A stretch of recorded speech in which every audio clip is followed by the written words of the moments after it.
You know what is our default state of being? Our majority of our subconscious mind is towards unhappiness. I want you to think about that the gratitude that you have received in last few days or months, it's something that you are grateful for.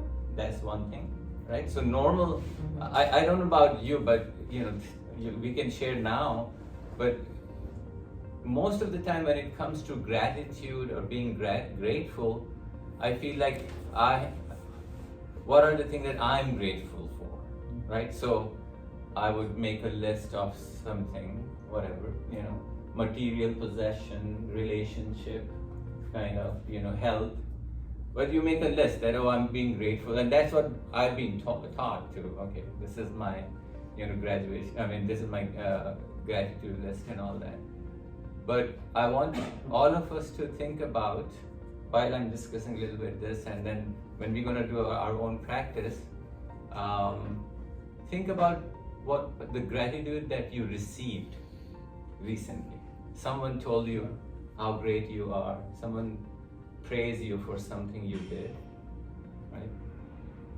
Family member or friend, or maybe in a group, or maybe you read a book or a novel where you read a story of someone paying gratitude to someone, or someone, the story of human triumph type of thing, where you felt part of the story, or watched the movie where you felt like, wow, how beautiful that was, right? The survival sort of story, human triumph story, and then you were in the awe and, amazing. That kind of touched you recently. So we start thinking about that a little bit, and then at the end we will come to the conclusion, and it's going to be interesting, sort of a flow to the whole hour that we have here, right? So I think the reason I'm saying that today, we all have ideas about what gratitude is, and somewhat idea that it is a good thing, right? So we won't go into the detail of the routine type of discussion in that, but I think today, if we can learn something, what is the most effective way of gratitude? And what is the neuroscience saying nowadays? That what is the most effective way to pay gratitude?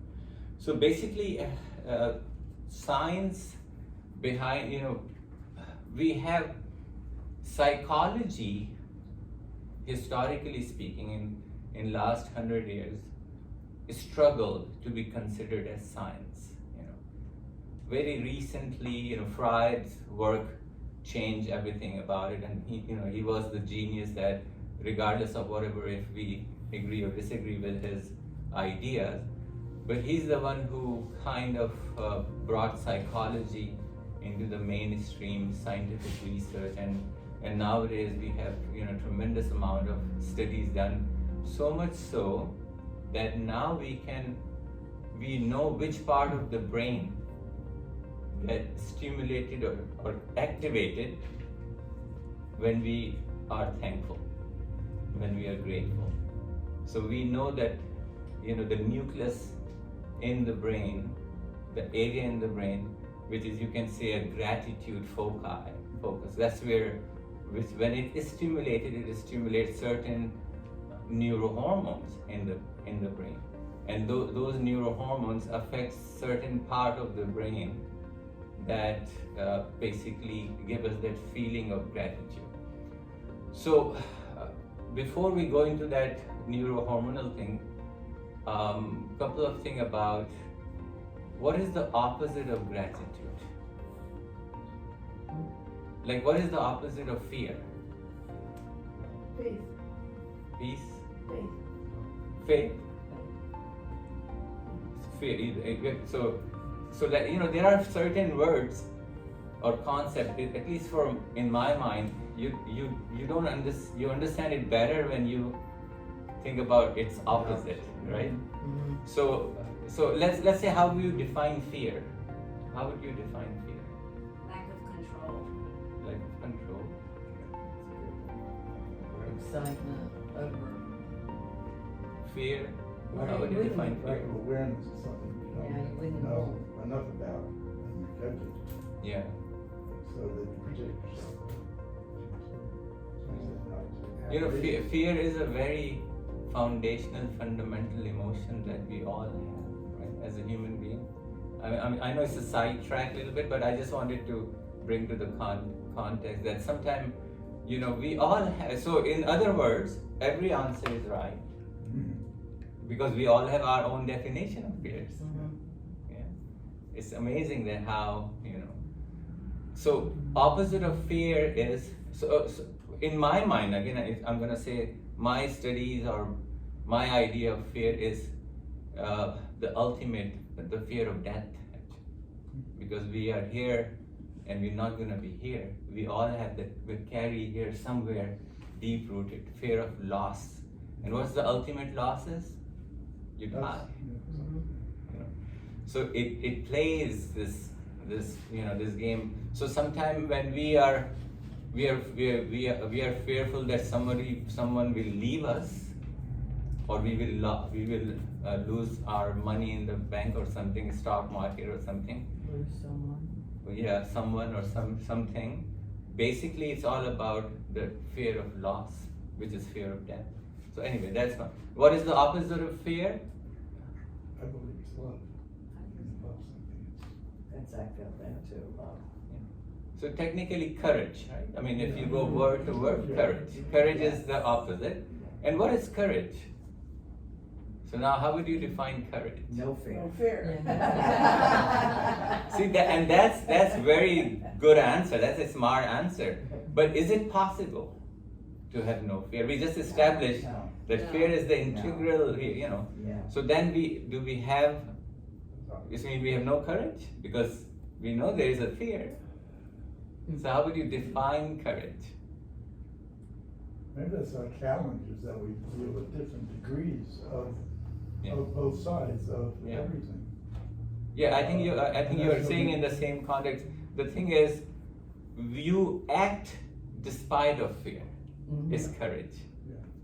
You do it, Without thinking. Yeah. Especially when. or with thinking. You know that you're fearful, But but you you did it still do aside. it. You still do it. That's courage. You know, those are army, soldier. When they are in the front trenches, you think they have no fear? Oh. They have all the- I mean, that's right, but they still are there, and that's what courage is. So sometimes we feel like, oh no, I'm not going to do that because I don't feel like it. So sometimes we don't need to go with our feelings, because we know that the fear is our default setting. And that's why I want to, segue to our discussion of gratitude.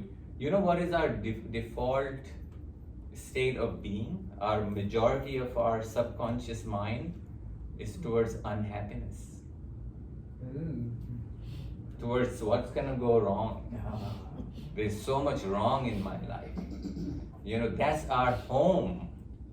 That's where we live. That's where these are the things we are familiar with. Is that a conditioning as we get older? It's being human, just being born after thousands and thousands of years of evolution. So some of it is in our DNA, right? And yes, so if you are born, let's say if now you're born in Gaza, in Palestine, and if you're newborn there, versus you're born in California and San Francisco or something, you see the difference. I mean, sometimes it is come into your circumstances and all that. But even it's a human trait, generally speaking. So it's not about conditioning outside. The reason our baseline is unhappiness because number one quality that we have is the quality of survival. As a human being, as a being, we are animalistic qualities that we want to survive no matter what. That's reproduction and survival is our innate capacity. It's our subconscious mind. And 95% of our thoughts every day is about survival.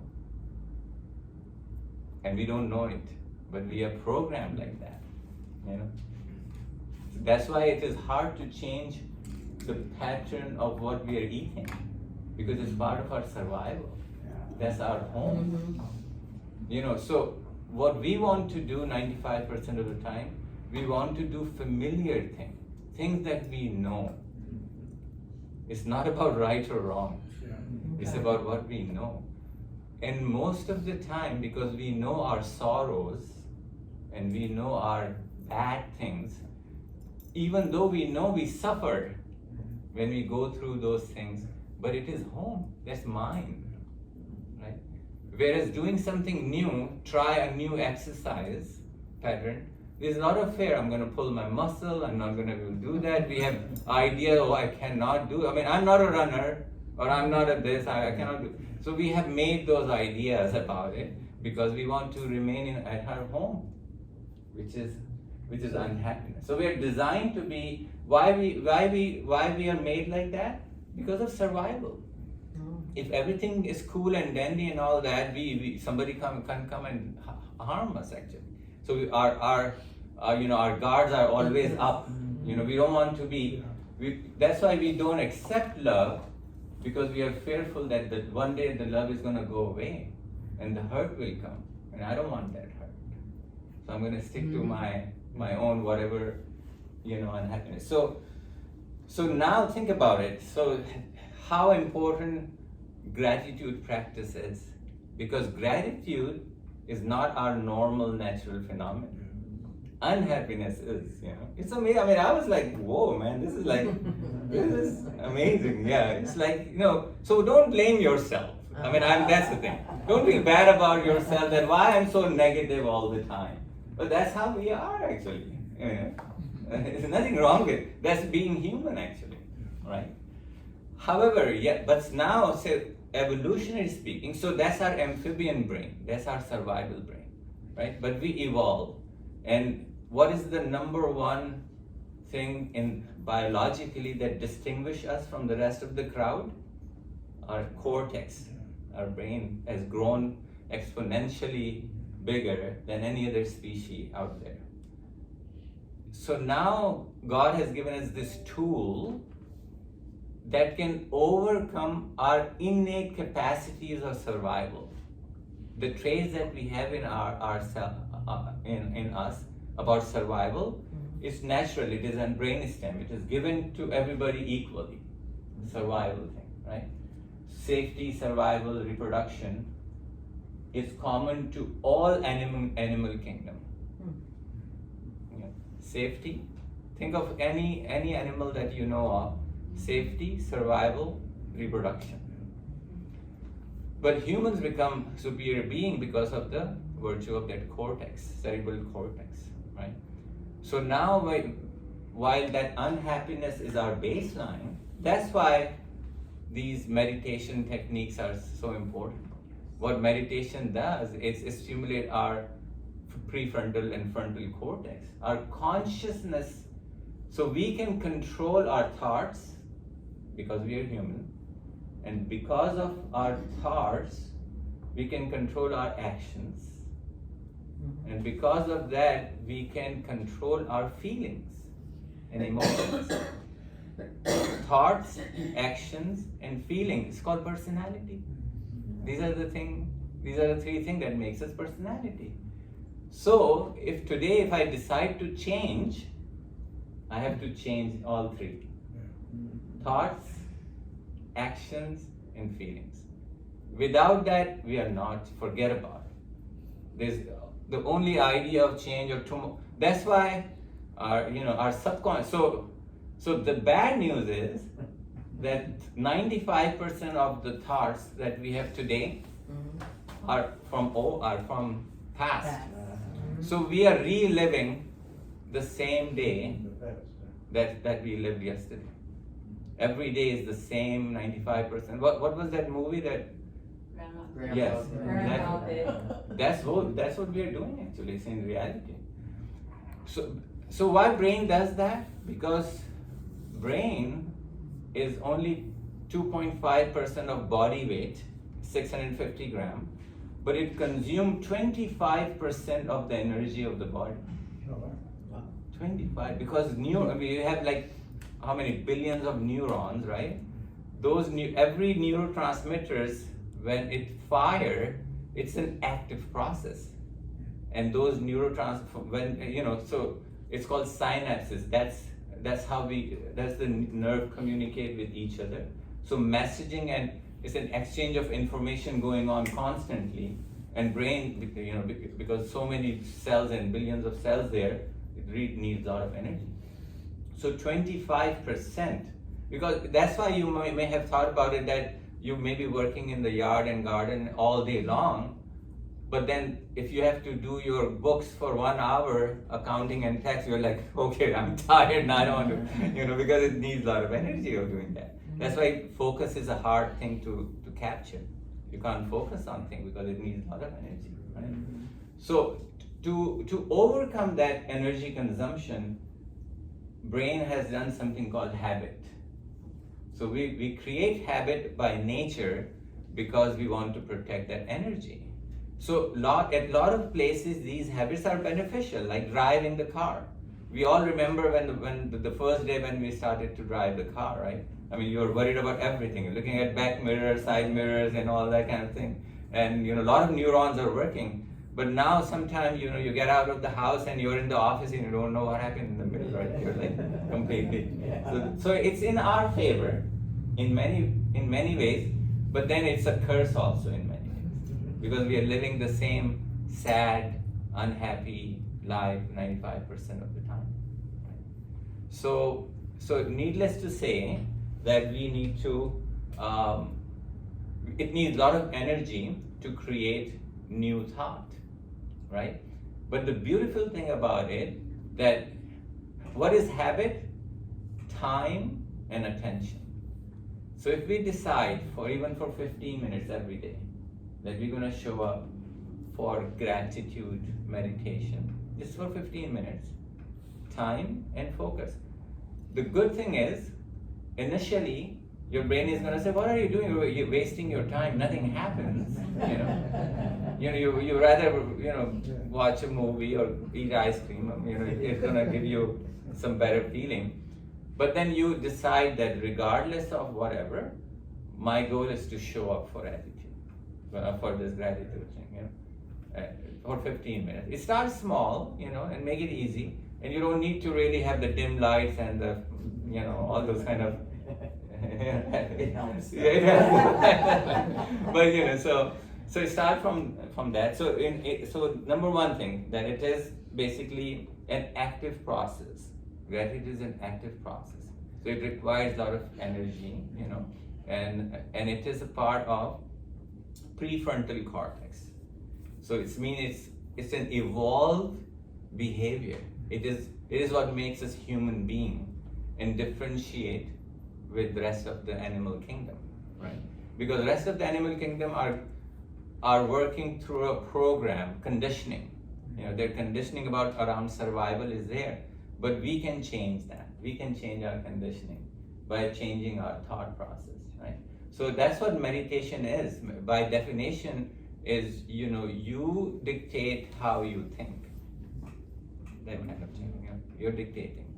So for especially nowadays, it is kind of determined by the neuroscientists and psychologists that literally maybe more than 95% now thoughts are not our original thoughts.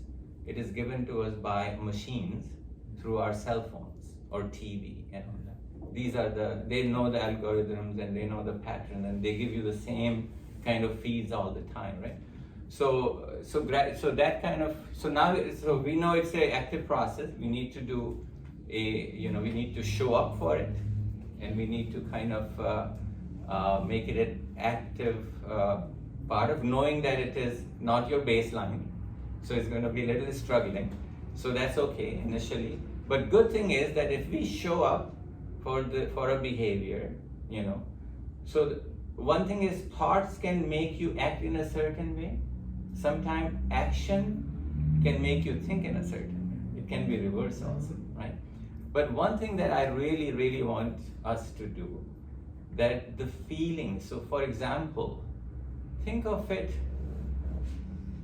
if all of your prayers are answered, let's say, let's have an assumption that all of your prayers are answered today, and give it a little mental exercise about it, that think about it, is it all answered? What would be your feeling at that time? What was the emotion, what emotion you may be in? Joy. Joy. So when you are sitting for that 15 minutes exercise, try to bring that feeling into that. So I tell you, it's amazing though, even though, the neurochemistry, brain is very smart and you cannot lie to it. You cannot say, I'm thankful 50 times. Brain is gonna say, no, you're not. You cannot, all those kind of affirmations. That's why it doesn't work. I mean, you can look into the mirror and say, you're beautiful, you're beautiful, you're beautiful. And it's gonna stuck here at the brain stem, that idea. It's gonna say, no, you're not beautiful, so you can't lie to it. However, if we are sitting here and we close our eyes and we just think about the beautiful sunset that we are very blessed to be in this in this paradise of the world, that we can see those beautiful sunsets, and you picture that, the neurochemical changes in your brain are similar to as if you're looking at the sunset. So you can create that feeling that as if you got whatever your prayers are that you had, and you received it. You received already. You will have the brain will not differentiate whether you received it or not. So instead of making cause and effect, you're making effect first that will cause the change. Yeah. That's the beautiful thing about mind. We can create that effect before the cause happens. So that's why we say, if such and such person will come into my life, then my life will be amazing. Or such and such person will go away, then my life will be, we don't need to wait for that cause to have a certain effect. We can create that feeling. So at all three levels, thoughts, affect, and action, we can start from anywhere in the circle of change. Whatever is easy for you.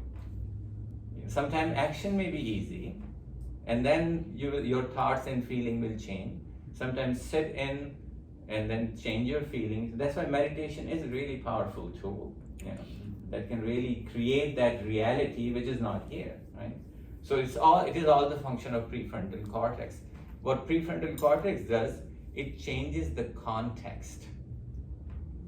So that's why, now I'm gonna end in last few things before we start doing exercise. It's we are, the normally accepted practices of gratitude is not effective. What normally we do, we do a journal, a gratitude journal, and we write down 10 things that we are thankful about it.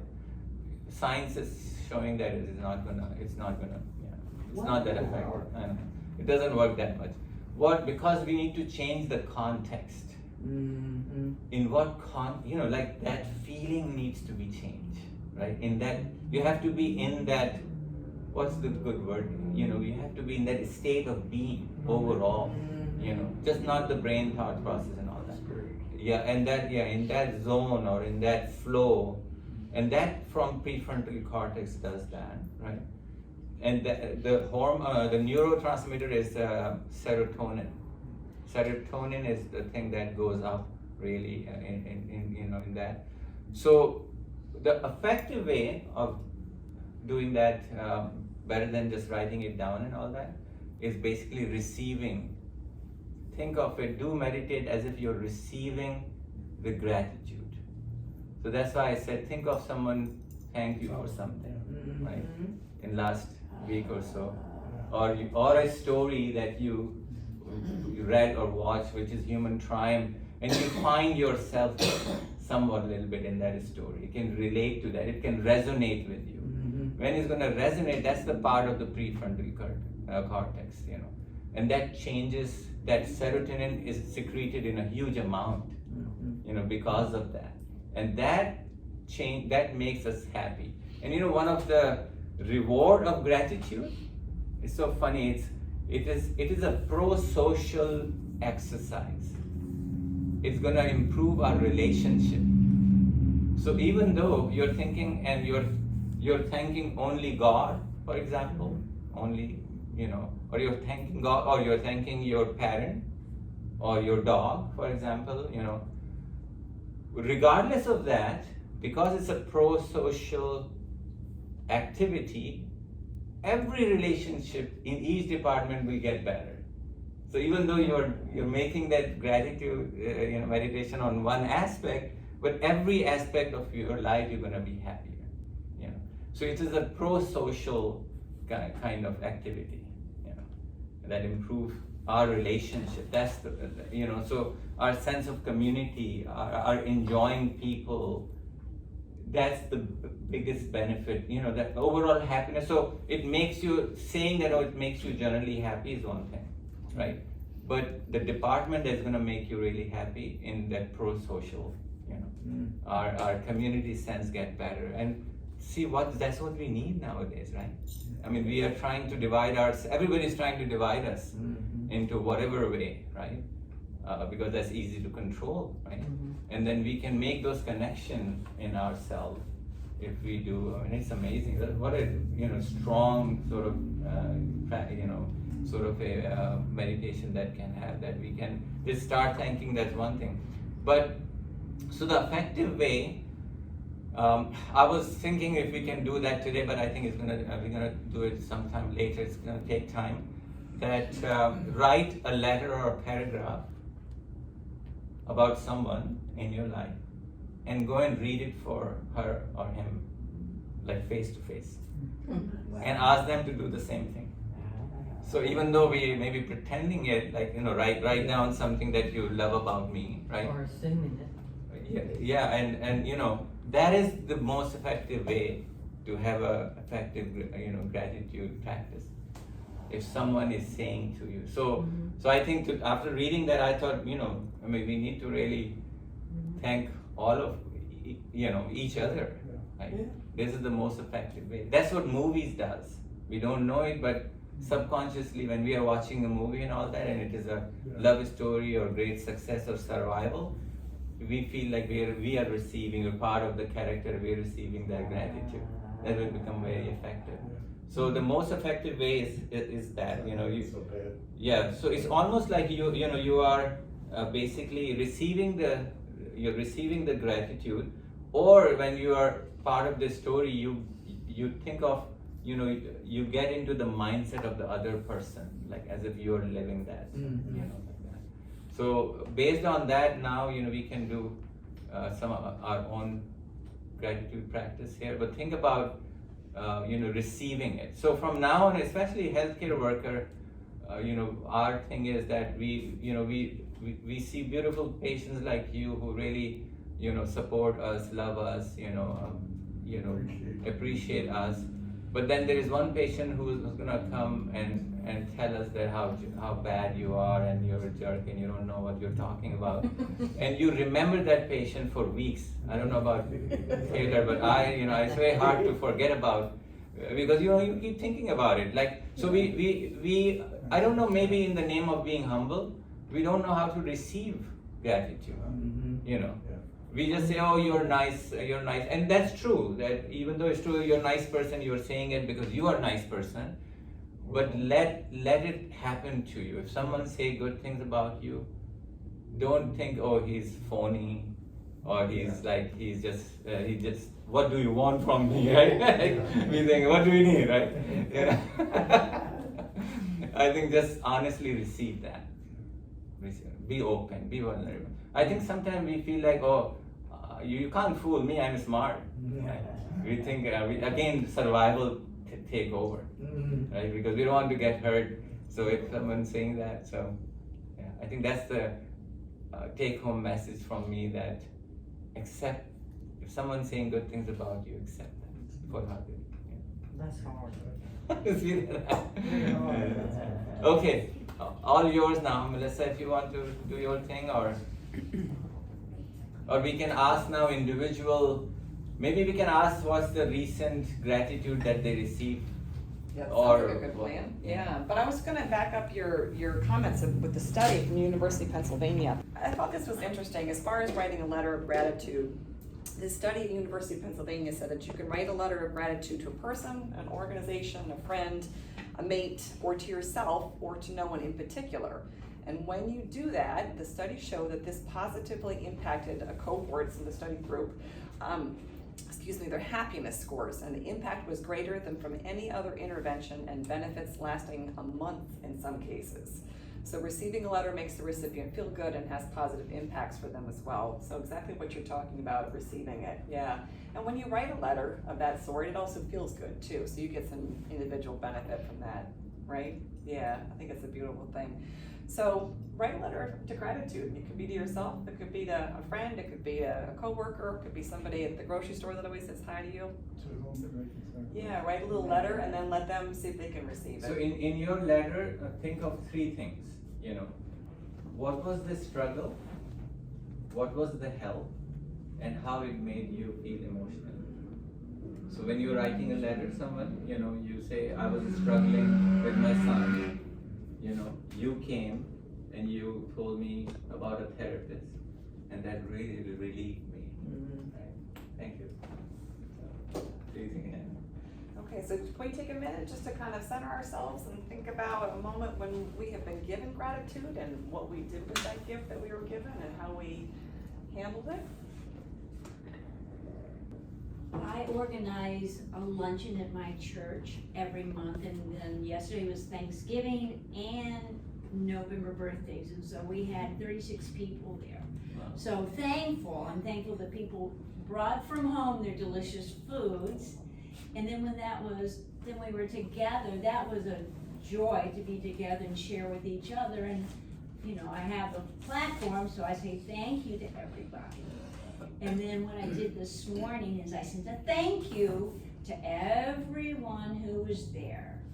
And it's just it's almost like I'm paying it forward, right? So that when they know I'm grateful, and then they say, well, thank you, Rhonda. Yeah. So it just is like it snowballs. Yeah, absolutely. And so that's just what I wanted to share with you, is that, and it's not just a one-off, this happens every month. And so we're building camaraderie, we're building trust, we're building faith, and through food and fellowship. I love it. So I wanted to share that. Yeah, that's terrific. Thank you for doing that. Yeah, very good. Sure. So I was thinking about when I was visiting my daughter recently at Florida State University, and we were out for dinner, and one of her friends was with us, and she came over to me and she says, Miss Melissa, she's like, I need to tell you how fabulous your daughter is. And I said, well, what's this about? And she said, my daughter Athena had helped her through some really difficult times in college, and she kind of helped her get herself picked up. She was having some family problems. The family was kind of disowning her. She thought she was going to need to drop out of school. And Athena says, you can do this, and we're going to do it together, and I'm going to walk you through this. So this young lady came over to me and said, well, you did such a good job raising your daughter. And I was, dumbfounded by this, but I was really grateful. And I tried to kind of play it off on her, and I said, well, it's really Athena. And then I was like, no, I raised her to help other people, to give, and to take other people under their wings and stuff. So yeah, I felt good about that, receiving that. Yeah. Anybody else have a story they want to share? I will. Okay. Friday was Grandparents' Day at my grandchildren's school. And you go every year and, it gets to be the same. So we went through the classrooms, met the teachers, saying how great the kids are, and you thank them and thank them. But I heard my granddaughter say, who's 17, I am so glad that my grandparents are here. That makes me happy. And that's all I had to hear. And I didn't think she thought that way. It was just like, we have to go again, it's Grandparents' Day. But she really wanted us there, and I was happy. And for a 17-year-old, That's what I said, she's 17, why would she want us there? Yeah. So it was really nice. Heartwarming, I love that. Thank you. Silence. Well, I have one that, it sounds very simple, but during the change of class, between our yoga class, which is a pretty good sized group, and the class is going on, I tend to command the door, so, because I hold the door for everyone. And the attitudes between the people that say thank you and the ones that, this guy's standing in my way, bring to attention the fact that I am doing something really positive. Yeah. Because rather than everybody rushing in, because we used to have a class after us that would just rush in, we're trying to roll up our mats and everything and get ready to leave, and they're coming in to collect all their toys that they need for their exercise. And so it makes a difference, and they've caught on to the fact that I hold the door for them too. And it's something, it's just the simplest little action. But the attitude is big, the feeling is huge, that, you know, they're all gonna remember me for a good reason, you know. And the fact that ultimately the people that are saying, you know, get out of my way, they finally figure it out that I'm holding the door for them too. And they all, they automatically, and when they don't show up to the class, I'm not there attending the door. And you know, maybe, and that's where our defensive mind comes, that it may be that nobody thought that you were in the way. Yeah, oh, yeah. It's possible, right? I mean, Well, that's, and then the same thing like the granddaughter, maybe you're thinking that, oh, now we're going again and we have to show up and all that, but you never know, sometimes they don't say it. yeah. Or sometimes our assumption is totally opposite. And you know, they really value that. So never to give up on every little thing that we do, thinking about that nobody cares and stuff like that, because there is an impact here. We don't take the time. Yeah, that's We right. don't take the time. And that's what life is really for. My biggest basis of happiness is that, since my retirement, I live heaven on earth, because that's what I've accepted. God gave us the power of choice, and you gotta choose the right one. So I choose positive things to work off of rather than any negative. It's just a difference in judgment.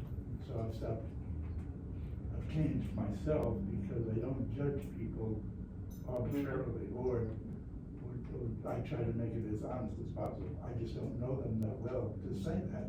So I just avoid that. And it's building habits, or I should say rebuilding those habits, how we used to react before, according to our feelings and the thoughts that we had we generated.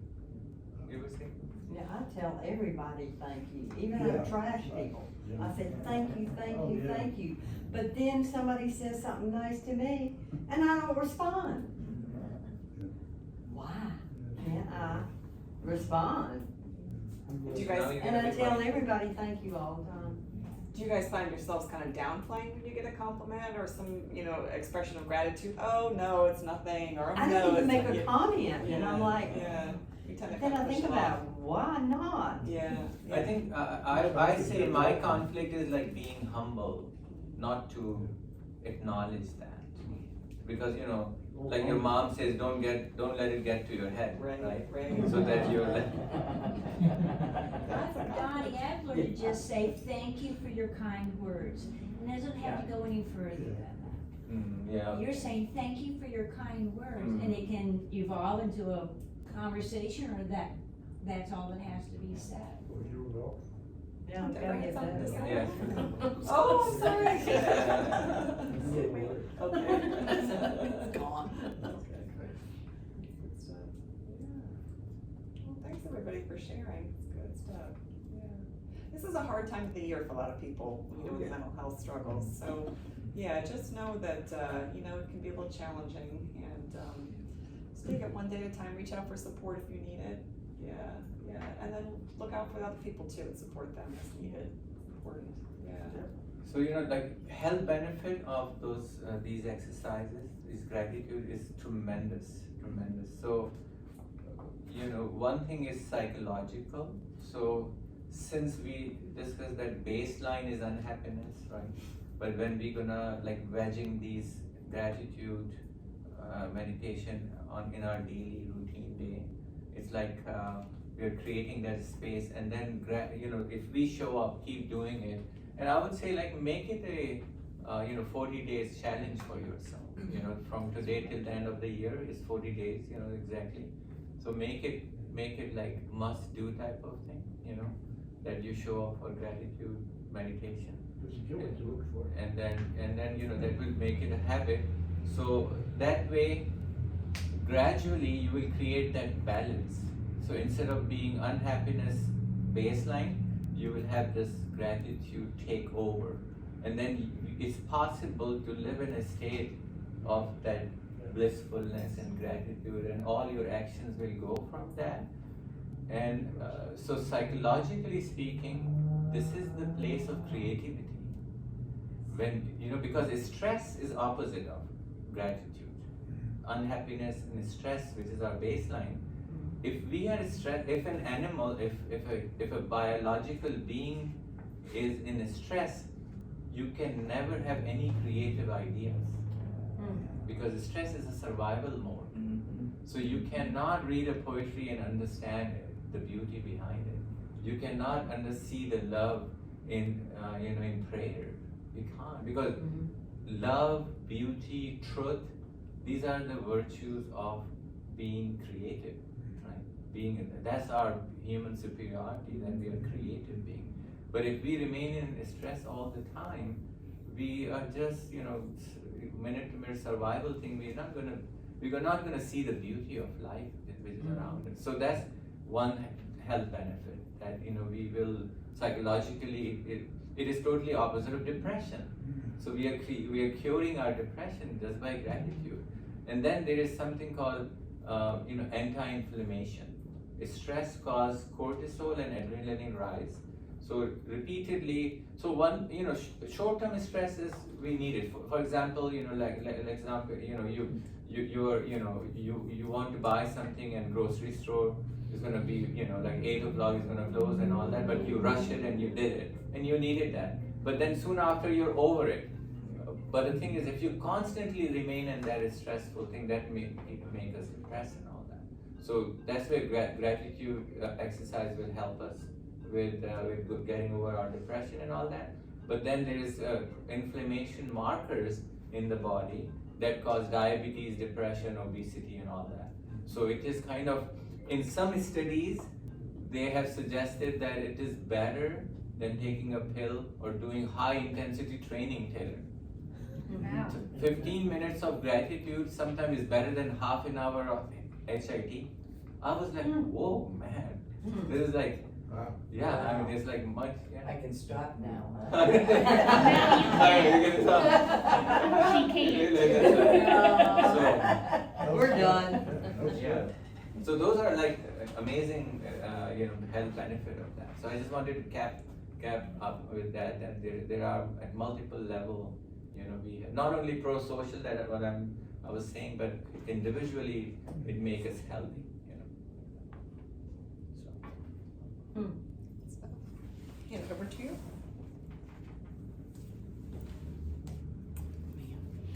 All right, so we'll finish up. Are there any questions, any thoughts you'd like to share before we do our final meditation and close out our session today? All right.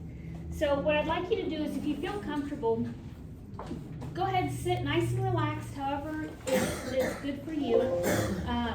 And what we'll do is, I want you to just close your eyes. If not, if you don't feel comfortable closing your eyes, you can look down at your hands, at the table, whatever feels comfortable. But I'd like you to go ahead and just take a few breaths. Inhale and exhale, however feels comfortable to you.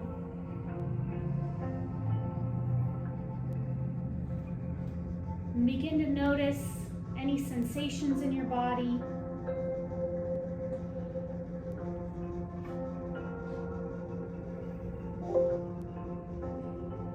And as you keep breathing and you're just sitting in the moment, with each inhale, I want you to just gently lift your spine And exhale, sink down and relax. And we'll inhale again, lift your spine. Exhale, slowly sink down and relax. Notice any sensations in your body, if you feel light, if you feel heavy. Notice if you feel lifted or grounded. Notice if you feel anxious or content. And now I want you to begin each inhale. Take a deep inhale through your nose and bring that down through your throat into your chest and surround your heart. Exhale out your mouth and release any tension, all the air. And continue to breathe and nourish your heart. Feel the oxygen, feel the nutrients. With each inhale and exhale, your heart expands.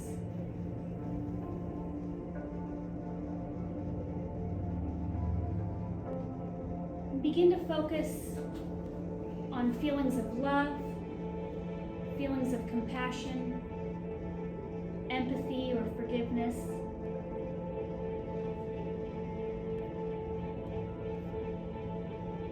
Whichever one resonates with you.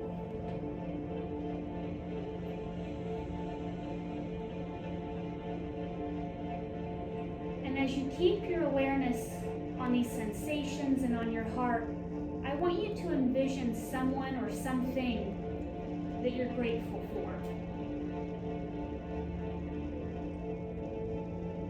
And as you're seeing this object or this person, let your lips gently lift. Notice the subtlest smile resting on your face. And for this object or for this person, send light and love. And fill your heart with contentment.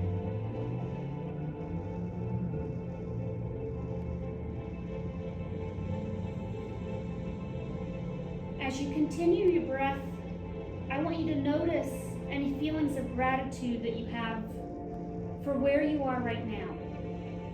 Whether it's your health, whether it's your wealth, for your living situation, for the plans that you have this week. Notice what you have to look forward to and what you already have. And as you continue to breathe, let that light and let that love fill your chest.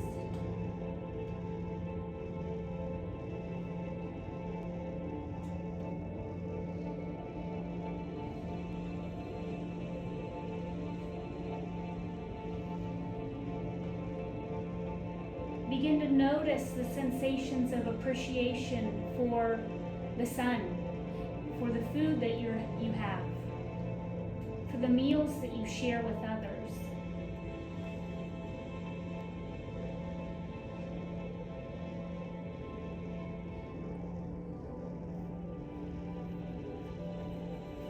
And as we think about nourishing our bodies, think about those who truly nourish your life. How they bless you with their presence, how you look forward to seeing them. Continue to let that smile rise on your face and the love expand in your chest.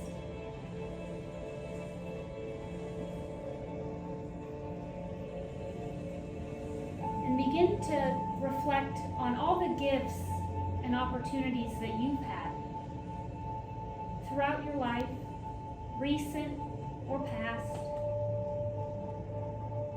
how you've been able to come to where you are today.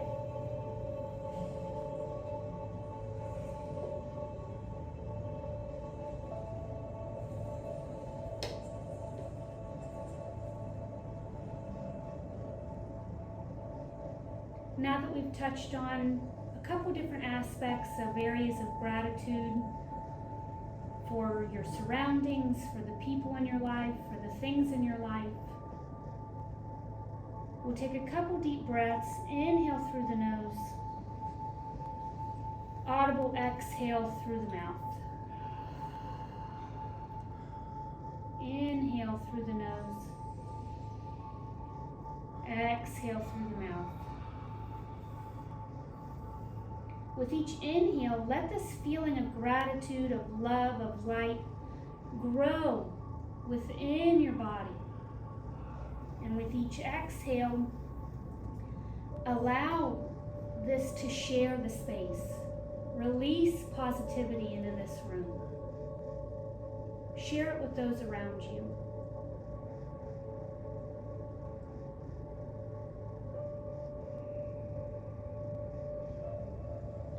And think about one thing that you're positive or grateful for from today,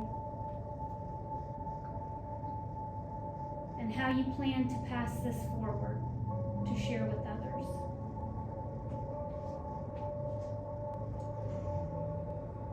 Begin to wiggle your toes, wiggle your fingers. Create some gentle movement and come back into your body. We'll take one deep inhale together and an audible exhale.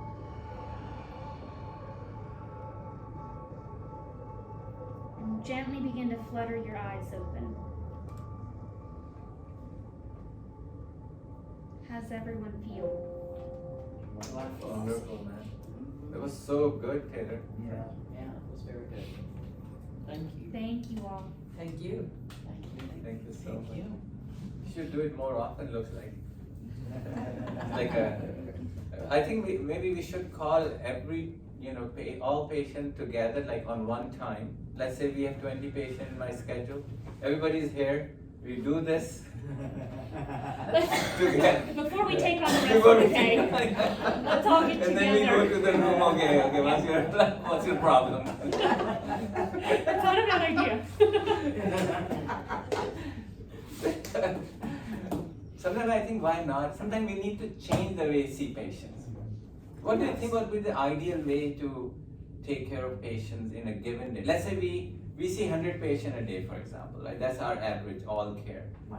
Now these 3 locations. All locations, all, okay. 3 locations. So 100 people walk in. Sometimes I feel like, man, there's so much we should be doing. Normally they wait for half an hour, then we chit chat with them, then we order some tests, and then they go home. So like 2 hours, one person, 200 hours. Wow. Of human time. What can be the innovatory new way of? That's what dad jokes are all about. They're What? created. Dad jokes. That's Dad jokes. Dad jokes, yeah. I don't know. Think about it. I'm open to it. So most of our patients, we don't need to follow a protocol of Medicare. As long as we take care of you, and we do need to put something about individual, and there is a privacy thing. So we cannot discuss in a group that okay, this is wrong, this is right. So we need individual time. But then something we can create together, which is so much beneficial overall in the same amount of time. I don't know, think about it. I think that's checking in. Yeah. If we're really sick. So let's say, we have to fill the chart, we have to do a note, we have our protocol that Medicare wants us to do. I don't know how we're gonna, we do need individual time, and maybe we pre-populate that chart, providers, right? And then spend that time with you together, like these kind of, really rejuvenation. And then quickly in the room for 5 minutes, if you have anything that needs to change and all that kind of thing, and then, so I spend time talking to you about philosophy and, behavior, something like that. Maybe that time I do here together as a group, and then just finish up No, I don't know. Like the strips. Yeah, those it's, you know, medicine has not changed. The way we see patients for last 50 years, it's the same. You know, the rest of the world has gone, you know, so advanced and all. Just the fact that you're checking us out pleases us and makes us feel better, especially if it's a positive meeting. Yeah. We didn't find anything wrong or bad. If it's positive. And it should supposed to be. Well, I'll take it as a thank you, gratitude